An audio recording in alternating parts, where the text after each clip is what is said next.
What is the oldest trading card game you know of? Is it Yu-Gi-Oh, Pokemon, or Magic the Gathering? Well, out of that bunch, Magic the Gathering is the oldest. However, its predecessor was named Deckmaster. Now, knowing that Magic the Gathering is 27 years old isn't important. What we need to know is how it got to be 27 years old and so successful. Today I'll be talking about what makes Magic the Gathering a successful trading card game, and why it was made in the first place.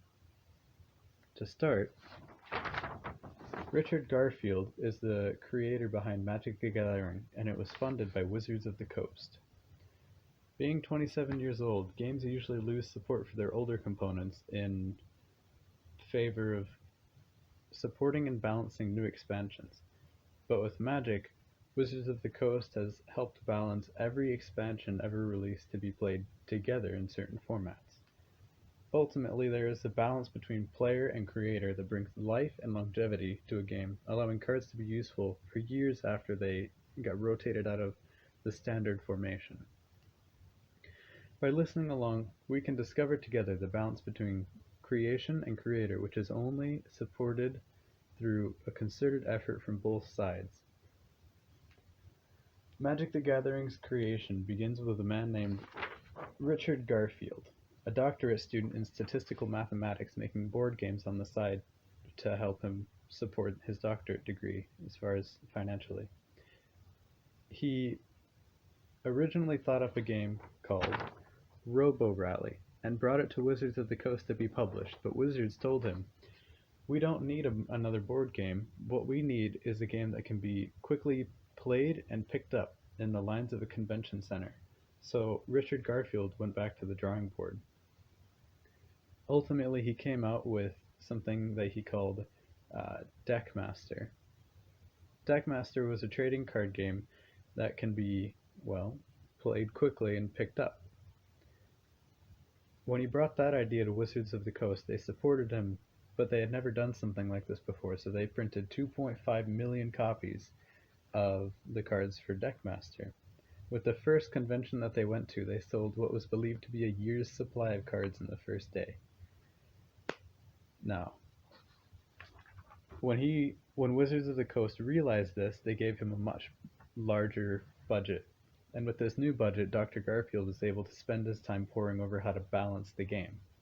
A major problem that Richard Garfield faced was trying to make sure that all the most powerful cards couldn't just be combined in one master deck to rule the format for who was ever the richest. To inhibit strategies like that, he produced blockers, such as the Circle of Protection to block all damage from one color type until the end of the turn, Annihilation to destroy all the creatures in the field and force the players to use their spells as not just creatures, and all sorts of other inhibitors in order to promote a more diverse playstyle among all the players. He also managed to split all the colors, well, all the powers in Magic into 5 colors. Green was for mana and cost-effective creatures. Black is for death and sacrifice, killing creatures and sacrificing your own life in order to get more powerful creatures. White is for health, making you live longer and have good defense.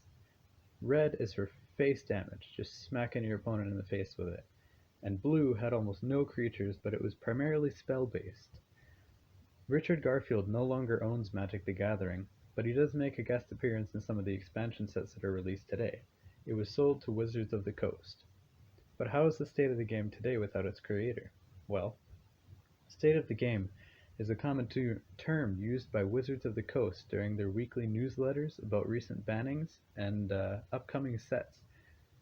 But how is the health of the game? Today, Wizards of the Coast and uses bans to control the formats that it supports. So if one card becomes too powerful in a format where anyone would need to play that card in order to win that format, it gets banned in order to promote more diversity in the spirit of the um, original spirit of what Richard Garfield was going for. Now, the health of a trading card game lies primarily in, can you get the cards, and how is the health of the market behind them?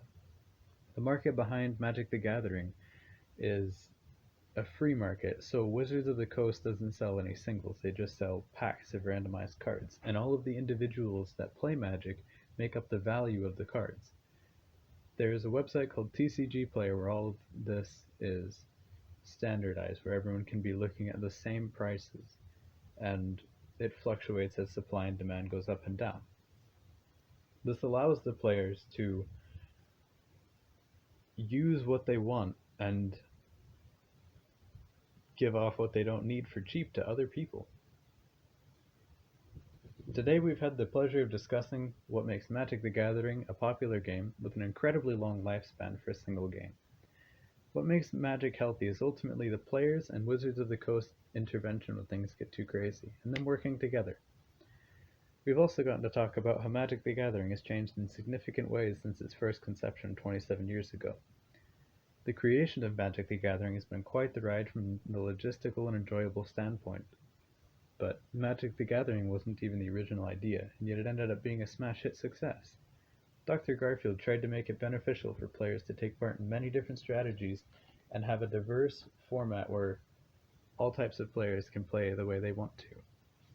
Today, tournaments are held and balanced by Wizards of the Coast, while players play an integral part in keeping the free market of the Magic cards in check. Now that you've seen what keeps Magic the Gathering going, you could use this knowledge for your own games, or to more effectively keep a game that you like healthy.